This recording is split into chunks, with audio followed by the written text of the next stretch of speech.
തന്നെ പ്രസവിക്കും, നീ അവന് യേശു എന്ന് പേരിടണം.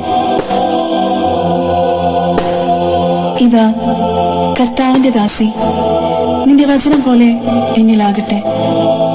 അവൻ ഇതേക്കുറിച്ച് ആലോചിച്ചുകൊണ്ടിരിക്കെ കർത്താവിന്റെ ദൂതൻ സ്വപ്നത്തിൽ പ്രത്യക്ഷപ്പെട്ട് അവനോട് പറഞ്ഞു, ദാവീദിന്റെ പുത്രനായ ജോസഫ്, മറിയത്തെ ഭാര്യയായി സ്വീകരിക്കാൻ ശങ്കിക്കേണ്ട. അവൾ ഗർഭം ധരിച്ചിരിക്കുന്നത് പരിശുദ്ധാത്മാവിൽ നിന്നാണ്. അവൾ ഒരു പുത്രനെ പ്രസവിക്കും, നീ അവന് യേശു എന്ന് പേരിടണം.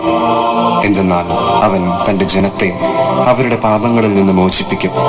കന്യക ഗർഭം ധരിച്ച് ഒരു പുത്രനെ പ്രസവിക്കും. ദൈവം നമ്മോടുകൂടെ എന്നർത്ഥമുള്ള ഇമ്മാനുവേൽ എന്ന് അവൻ വിളിക്കപ്പെടും.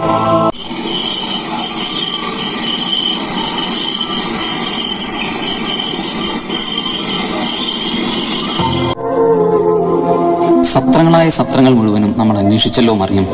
ആരും നമ്മെ ഒന്ന് പരിഗണിക്കുന്നു പോലുമില്ല. പൂർണ്ണ ഗർഭിണിയായ ഒരു സ്ത്രീയെ പോലും പരിഗണിക്കാത്ത ഇവരുടെയൊക്കെ മനസ്സ് എത്ര കഠിനമായിരിക്കും. സാരമില്ല ജോസഫ്, ദൈവം എല്ലാത്തിനും ഒരു വഴി കണ്ടെത്തി തരും.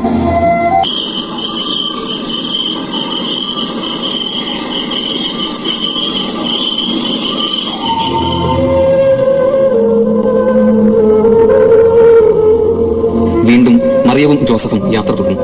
ഇടം തേടിയുള്ള യാത്ര. സത്രത്തിൽ ഇടം ലഭിച്ചില്ല. എങ്കിൽ പോലും ദൈവസുതന് മനുഷ്യഹൃദയങ്ങളിൽ ഇടം ലഭിക്കുമല്ലോ എന്ന ഒരു ദീർഘവീക്ഷണത്തോടെയുള്ള യാത്ര. അവസാനം പുൽത്തൊഴുത്തിൽ തന്റെ കടിഞ്ഞൂൽ പുത്രനുള്ള ഇടം അവർ കണ്ടെത്തി. രാജാവ് പറഞ്ഞത് കേട്ടിട്ട് അവർ പുറപ്പെട്ടു.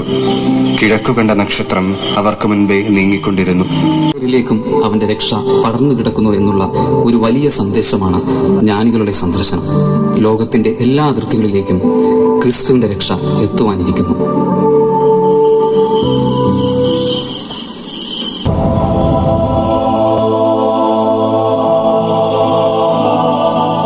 ആ പ്രദേശത്തെ വയലുകളിൽ ആടുകളെ രാത്രി കാത്തുകൊണ്ടിരുന്ന ഇടയന്മാർ ഉണ്ടായിരുന്നു. കർത്താവിന്റെ ദൂതൻ അവരുടെ അടുത്തെത്തി. കർത്താവിന്റെ മഹത്വം അവരുടെ മേൽ പ്രകാശിച്ചു. അവർ വളരെ ഭയപ്പെട്ടു.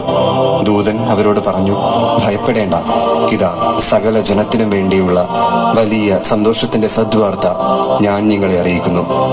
ദാവീദിന്റെ പട്ടണത്തിൽ നിങ്ങൾക്കായി ഒരു രക്ഷകൻ, കർത്താവായ ക്രിസ്തു, ഇന്ന് ജനിച്ചിരിക്കുന്നു.